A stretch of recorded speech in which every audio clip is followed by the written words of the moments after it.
నేను ఫోన్లో మాట్లాడుకుంటూ వెళ్తూ ఉంటే మా ఫ్రెండ్ వాళ్ళ నాన్నగారు కనబడ్డారు. అప్పుడే తెలిసింది ఆయన వాళ్ళ దగ్గరున్న బంగారం అమ్మడానికి చూస్తున్నారని. బయట మనం అనుకున్న రేట్ రాకపోవచ్చు కాబట్టి నాకు తెలిసిన వాళ్ళ దగ్గరికి తీసుకెళ్దామని చెప్పాను అంకుల్కి. ఆన్లైన్ రీసెర్చ్ చేశాం.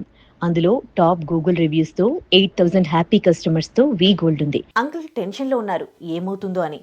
నేను మొత్తం చూసుకుంటాను, మన వీ గోల్డ్ నమ్మకంగా ఉంటుంది అని చెప్పి కౌంటర్ దగ్గరికి తీసుకెళ్లాను.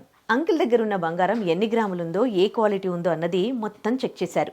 మన వీ గోల్డ్లో మనం ఎప్పుడో అవసరం కోసం తక్కువ రేటుకు తాకట్టు పెట్టిన బంగారాన్ని కూడా తిరిగి విడిపిస్తారు. ఆ రోజున్న ఆన్లైన్ రేటుకు లెక్క వేసి మిగతా అమౌంట్ను మనకే ఇస్తారు. మొత్తం చెకింగ్ అయ్యాక మన వివరాలు ఎంటర్ చేయడానికి ఫామ్ ఇచ్చారు. మొత్తం ఫిల్ చేసి అంకుల్తో సైన్ చేయించి ఫామ్ సబ్మిట్ చేశాం. వెంటనే మన అమౌంట్ను మనకిచ్చేశారు. అడ్రస్ హైదరాబాద్ కూకట్పల్లి, పిల్ల నంబర్ A821 దగ్గరే ఉంటుంది. చూసారు కదా ఇక్కడ ప్రాసెస్ ఎంత సింపుల్. అంకుల్ అయితే డబుల్ హ్యాపీ. వీ గోల్డ్ ఇది మన తెలుగువారి సంస్థ.